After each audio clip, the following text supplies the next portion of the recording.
Gracias por preferirnos. Los invitamos a compartir en la próxima hora el contenido de Agenda Económica, la visión empresarial al servicio de la nación. El más completo análisis del acontecer económico nacional e internacional. Un encuentro con la objetividad y la crítica profunda de nuestros especialistas, Rosana Ruiz, Luis Núñez Santana, Henry Gebral y Ezequiel Molina Lizardo. Auspiciado por el Banco Popular Dominicano, nuestro acostumbrado resumen de noticias económicas en solo 2 minutos. El Banco Popular Dominicano, al amparo de su nueva campaña Ahorrarnos hace bien, llevará a cabo el próximo 18 de abril en la Avenida de la Salud del Parque Mirador Sur la edición dominicana de la Caminata Mundial a favor del agua. El exgobernador del Banco Central, Bernardo Vega, dijo que el programa que implica la nueva carta de intención del FMI sigue siendo muy generosa para el gobierno, ya que continúa con el nuevo patrón surgido de la crisis internacional de proveer muchos recursos a los países subdesarrollados sin exigir grandes condiciones. La empresa Carnet lanzó su campaña promocional Pásala ganando con Carnet. Su vicepresidente ejecutivo, Eduardo Delorbe, explicó que es muy fácil participar en sorteos diarios de 5,000 y 25,000 pesos semanales. El Poder Ejecutivo sometió al Senado un proyecto de préstamo por $50 millones para ser negociado con el Banco Interamericano de Desarrollo. El préstamo será usado para el financiamiento del Plan Decenal de Educación y mejorar el desempeño y la efectividad en las escuelas de nivel básico y medio. Banco Popular presentó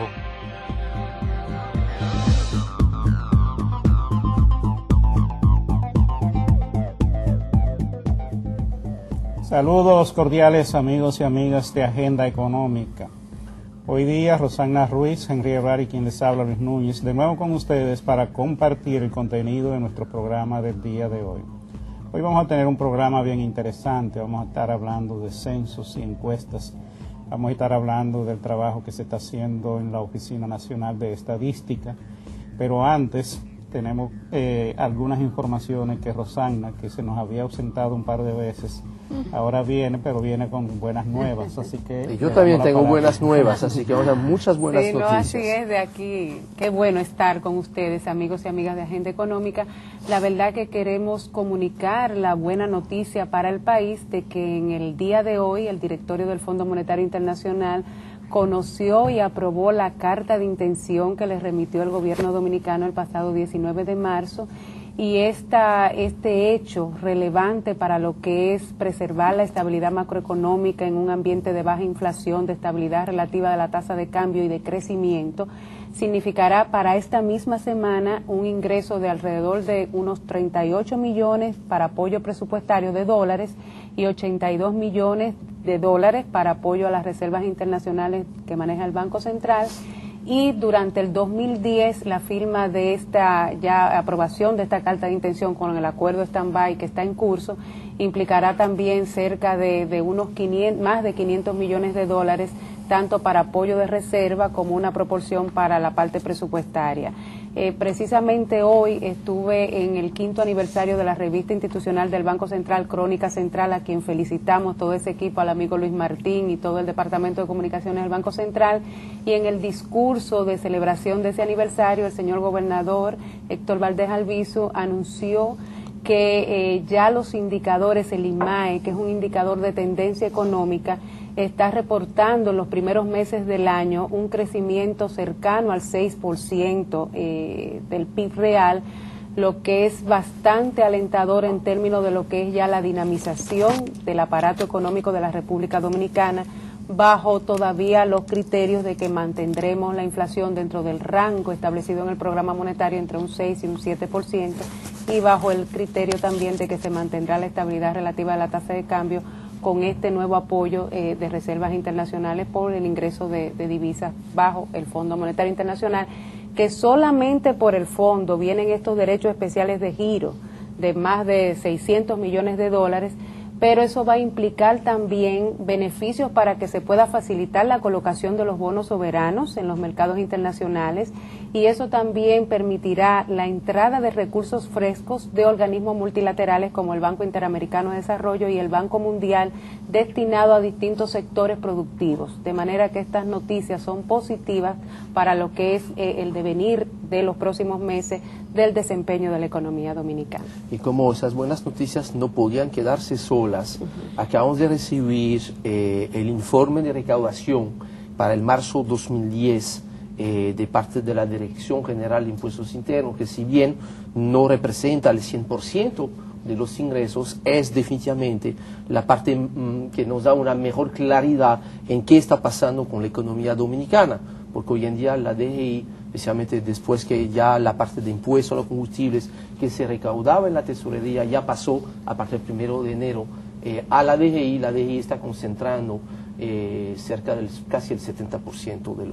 de los ingresos. ¿Qué dice el informe de recaudación de la Dirección General de Impuestos Internos? Primero, para el mes de marzo del 2010 se logró recaudar 15.935 millones de pesos, o sea, un 5.5% por encima de la recaudación del mismo mes del año pasado, que fue 15.105 millones de pesos, considerando que dentro de esos 15.105 millones de pesos están incluidos unos ingresos extraordinarios por concepto de dividendos por 2.244 millones de pesos. O sea, comparando mangos vanilejos con mangos vanilejos, hubo un aumento de la recaudación de cerca de 3.000 millones de pesos en el mes de marzo. ¿Cómo eso compara con el estimado? Que es importante porque está contemplado, si comparamos el presupuesto del 2010 con la recaudación del año pasado, hay que conseguir un incremento de cerca de un 14% de los ingresos tributarios, que es una meta un poquito fuerte. Entonces es interesante ver que también versus el estimado del mes de marzo, no solamente se ha cumplido, sino que se ha sobrepasado la meta, 15.935 millones de pesos contra 15.600 millones de pesos en el presupuesto de la DGI, quiere decir un 2.1% por encima de la meta. Ahí nuevamente lo que es interesante ver, uno, había previsto 1.397 millones de pesos de dividendos, de impuesto a los dividendos, solamente se recaudó 156 millones de pesos, lo cual quiere decir que hay otros rubros que están aportando mucho más de lo previsto y que está evidenciando que hay un repunte, una reactivación de la economía. ¿Por qué? Porque impuesto como el ITEVIS tiene un 15% por encima del estimado y un 29% por encima del año pasado. Otros rubros de consumo, como el impuesto al alcohol, 17% por encima del estimado, un 29% por encima del año pasado, lo mismo con la cerveza, lo mismo con el tabaco, y lo que afecta negativamente al consumidor, lamentablemente, ayuda también del otro lado al recaudador, que es el impuesto a los combustibles. Por el fuerte incremento de los precios del petróleo, fíjense que este impuesto ad valorem, este 16% que se cobra, creció versus el año pasado un 123%. Se había recaudado en marzo del año pasado 762 millones de pesos y en este mes de marzo entraron 1.700 millones de pesos por concepto del impuesto a los combustibles. Con esto cerramos el primer trimestre del año un 6.6% por encima del año pasado y un 0.5% por encima de lo que estaba contemplado para el primer trimestre del año. Yo creo que esos son datos que nos están mostrando que ya la economía, ya el consumidor está reaccionando positivamente, según la información que está saliendo también de las aduanas, que eso es una indicación también de las anticipaciones de la economía. Ya el movimiento de importación está empezando a crecer y cuando crece es porque hay fe de que vale la pena invertir o que van a consumir los productos que estoy comprando. O sea que los indicadores del panel van bien. Sí. Lo que dijo el gobernador se lee también en el informe de recaudación y yo creo que todo eso estaba, como tú lo habías muy bien mencionado, contemplado dentro de la programación monetaria. Se sabe que el primer semestre del año, por lo menos, va a tener un crecimiento bastante vigoroso,